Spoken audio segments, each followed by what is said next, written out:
to his career that has been marked by injury, Zion Williamson has recently found himself in one of the healthiest stretches of his career. The seventh-year player has played 35 straight games before missing the Pelicans' last game Sunday night against the Clippers with an ankle injury. Zion recently sat down with our Malika Andrews and shared what was the most difficult point for him in his career so far. Listen to this. The most difficult point was when I missed my third year with a broken foot. And, you know, there's a lot of criticism on my weight, my care for the game, et cetera. But the whole time I'm looking at a doctor, and the doctor's telling me, yeah, we're going to perform this surgery, but if this surgery doesn't work, we really don't know the next step. Yeah. So while people are saying what they're saying, and everybody's entitled to their own opinion, it is what it is.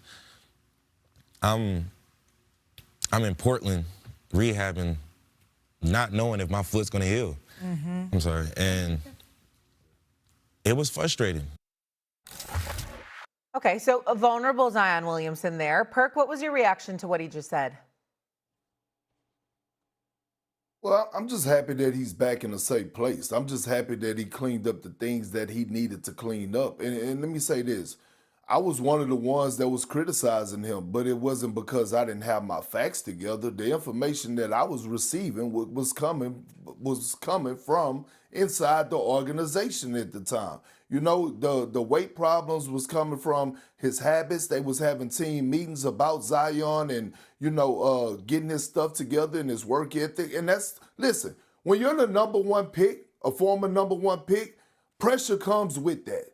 And I understand being injured, you can't control that with the broken foot. I'm glad he got past that. But the most important thing I want to applaud Zion on is him being able to bounce back the way that he did. The accountability part, cleaning up his house outside of the basketball court. His agent now, one of the guys that is leading the charge, one of the best agents to ever do it, and Bill Duffy is out here handling his business and making sure that he's holding Zion accountable and being able to be a grown man in between the lines and outside the lines. So, again, I'm not sitting up here trying to criticize what he's saying about his broken foot.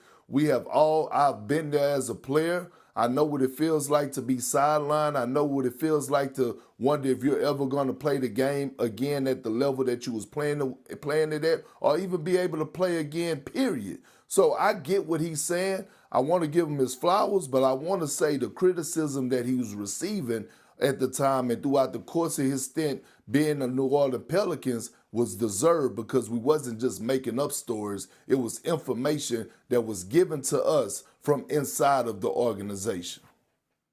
I don't think that Zion, and that was an excellent interview by Malika Andrews. You should go check it out. It's 15, 16 minutes long. It was. She did a great job. Yep. Good on Zion for stepping in that and opening up after all this time, because we rarely hear him speak and advocate for himself. I look at Zion like not a bust, but a disappointment, who still has some runway left to change the narrative around his story. Like, we don't pay attention to the New Orleans Pelicans because of how bad they've been, but him playing 35 straight games, that's the longest mark of his career. And Stephen A., I'm curious what you think about this, because you've been around a lot of guys. I look at players who are late bloomers, who don't come up through the AAU system and know that they're pros at 13 years old, and they kind of come along a little bit later, and they don't know what it's like to be a star and to have those expectations on them and to be just great every day. Like, we knew about Zion from those little YouTube mixtapes in 2017 before he went to Duke, and I think he got so much in front of him so fast. It took him a long time to understand the expectations, to get his body in front of him. He's got such a unique body. Someone compared it to me earlier today to Bo Jackson, and how unique Bo Jackson's body was, and how, you know, how short Bo Jackson's career was, but he was a supernova. And I just think for guys like that, it takes a little bit longer for them to figure things out. The accountability, the weight, what's expected of him as a professional and as a superstar. And I think he's finally starting to get it.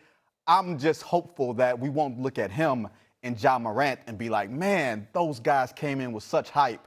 What happened to him? I think he's still got room to rewrite and change his own narrative. Let's get a little deep for a second here. First of all, we're incredibly proud of Zion Williamson because of the accountability that Perk just alluded to, being represented by one of the best agents this business has ever seen in Bill Duffy. Yep. You know what? We're unapologetic about the fact, listen, I'm going to speak up for brothers that's in the agency business every chance I get. In football, to Mulugeta, to NBA, to the Goodwin brothers and Rich Paul, and of course, but the greatness of Bill Duffy cannot be denied. He's been around for ages. Godfather. He is still one of the best in the business, one of the godfathers. You know how much I love him. Let me say this.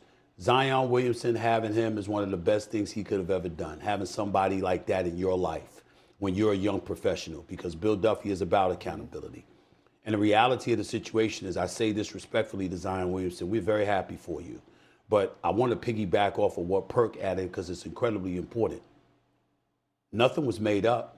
The information that emanated about Zion Williamson, yeah, it came from inside the organization. It came from people even closer than that to Zion Williamson. I'm going to leave it at that. People that called up and encouraged us to get his ass because of some of the things that he was doing. You got people that are alcoholics. You got people that are drug addicts and stuff like that. What was Zion's problem? Food addict. The joke was everybody in New Orleans that cooked. It could be everybody from a restaurant, a chef, to your grandmama, all right? Anybody that cooked knew about Zion Williamson, and he knew them. They were on a first-name basis because that brother ate a lot, okay? You even had rumors, and literally, I'm here thinking it was a joke, and somebody told me to go on the air and point out how he got busted hiding food under his bed.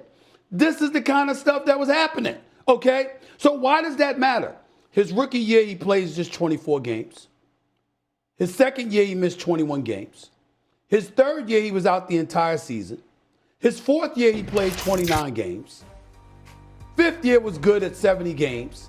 Last year, he played 30 games until this year. So really, this is only in the 7 years that he's been in the league, seventh year, he's only had three different, two and a half decent seasons of actually being available. Do y'all know that this brother has been put on the injured list 35 times in his career? 35. An average of 5 times a year per season. That's what we're talking about when we're talking about Zion Williamson here. And so he has to understand, as sensitive as it is, you've missed more games than you've played. He's played in 259 games in his career. He's missed 275.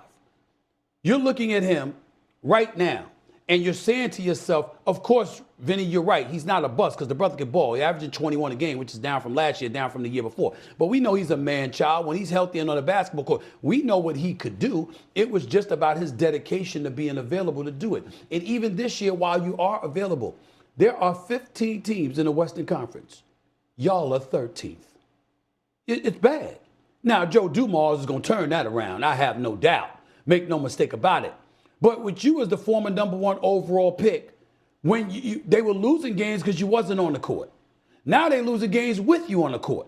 So it's about elevating your level of play, but prioritizing being available so we can appreciate you the way that we should. I will say this, and this is very, very important to say. We've had debates in the past as to Zion being that first overall pick and what a big mistake New Orleans may have made in picking him instead of Ja Morant. I hope Ja Morant is listening. The trajectory is changing. Zion is going this way. Morant is like this. It's like, wait a minute. Look at Ja Morant. He can play. He's not a scrub. But he had superstar written all over him. Now we look at Ja Morant. There's no development in this game. 23% shooting from three-point range. The electrifying skills that he had, whatever. There's been no improvement. His body mass is the same. His weight looks the same. His play looks, it doesn't look like he worked on his game at all. He just happens to be so gifted, he can get away with it and still give you 17 to 20 a night. But the fact of the matter is, there's been a lot of talk about Ja Morant. And not all his personal stuff off the court. People need to leave his family alone, leave his friends alone, leave all of that alone.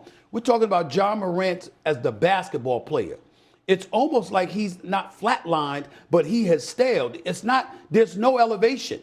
At least with Zion, we're now finally able to say there's some elevation taking place now. He's more accountable. He's growing up. Yep. And if he's going to prioritize making sure that he's available, then the sky's the limit for him looking into his future. That's a really, really big deal, and that's a huge plus that he should hang his hat on, appreciate that, stay with Bill Duffy, and make sure that you continue to do the things that you're supposed to be doing.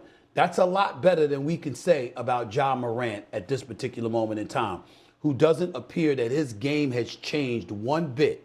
It seems to be the same, no elevation whatsoever. And I'm going to say this. Zion is in great hands. Joe Dumars, Troy Weaver, Bill Duffy, they're going to lead him in the right direction as long as he continue to follow. It's a reason that the Pelicans took him and not made him available at the trade deadline. Ja Morant was made available at the trade deadline.